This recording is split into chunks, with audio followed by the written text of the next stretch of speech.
जय भीम। मैं शिव कुमार अहरवार डी बौद्ध उर्फ कबीरा भारती। तो मैं बात कर रहा हूँ और कुछ सवालों के जवाब देना चाहता हूँ लाइफ ऑफ सनी से सनी भैया को और तथागत लाइफ से अंजुल भैया को, जो उन्होंने एक अभी टॉक पे बात की, अपना इंटरव्यू किया है।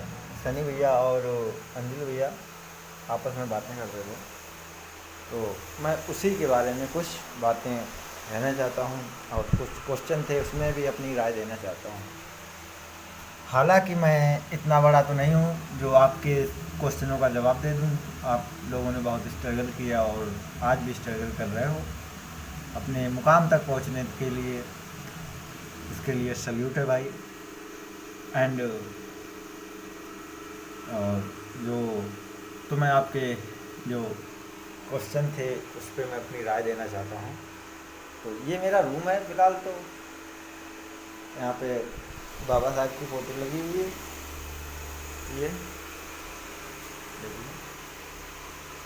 और ये बड़ा पोस्टर लाए थे पापा रे, तो उसमें पोस्टर जो था वो साइड में गल गया था, तो अच्छा नहीं लग रहा। तो मैंने उसकी जो साइड से है वो उसका जो मैन आइकन जो था वो मैंने काट के निकाल दिया था, तो वो मेरे रूम में लगा हुआ है आज के हिसाब। ये हमारे प्रभु बोलिए या हमारे मान लीजिए हमारे गॉड हैं, मान नहीं लीजिए हैं ही ये गौतम बुद्ध। इनसे हमें बहुत कुछ ज्ञान प्राप्त होता है। और कुछ हमारे ये जो है ना, ये देख रहे हैं आप, ये एक गरीब लड़का बेच रहा था फरुखाबाद में, जिससे हमने ये खरीद लिया था। हैंड क्राफ्टेड है और बिल्कुल भी देख कुछ क्रिएटिविटी लग रही है इसमें। आप लोगों को दिखाएं तो ये देखिए, ये ऊपर ऊन का बना हुआ है, नीचे जूट लगा हुआ है, अच्छा लग रहा है। बर्ड नेस्ट जो लिए थे हमने 50 रुपये। तो और ये हमारी बाबा साहब की फ़ोटो है, मूर्ति जो हम लाए थे। और ये जो सीनरी है स्केच हमारे गुरुजी ने बनाई थी हमारे लिए, हमने बनवाई थी, तो उन्होंने हमें भी दी थी। अच्छी लगी तो हमने इसे आज के सालों से हमारे पास रखी हुई है और उनकी निशानी समझी है।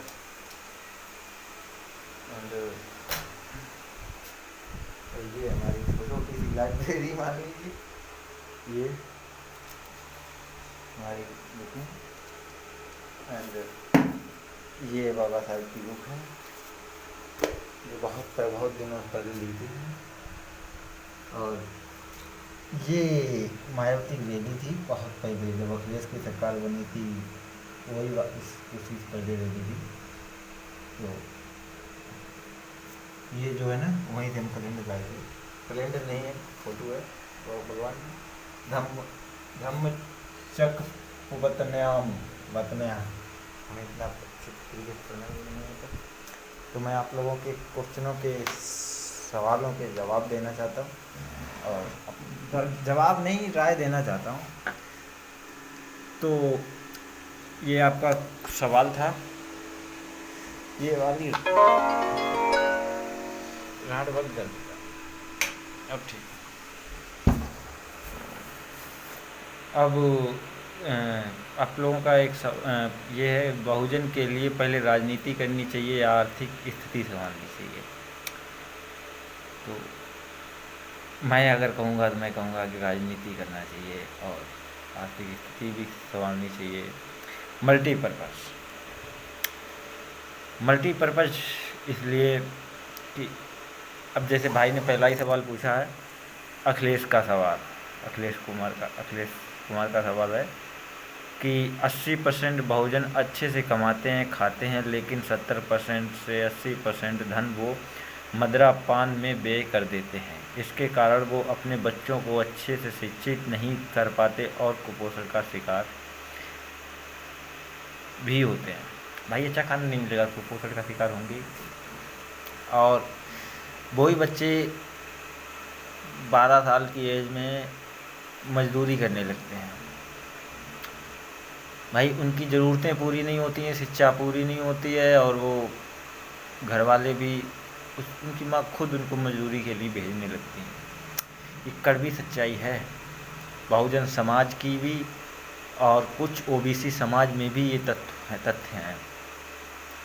लेकिन बहुजन समाज केवल मजदूरी कर सकता है, और ओबीसी समाज जो है वो कुछ चीज़ें खरीद के बेच सकता है, एंड कुछ बना के बेच सकता है, ठेली लगा सकता है। लेकिन बहुजन समाज का ये नहीं कर सकता। अगर करता भी है तो उसका कोई भी चीज़ खरीदता नहीं है यार, क्योंकि वहाँ पे संख्या बहुजनों की कम है, और जो और समाज है, ओबीसी समाज हो गया और हाई कास्ट हो गया, उसकी संख्या ज़्यादा, तो उसे मजदूरी पे टिकना पड़ता है।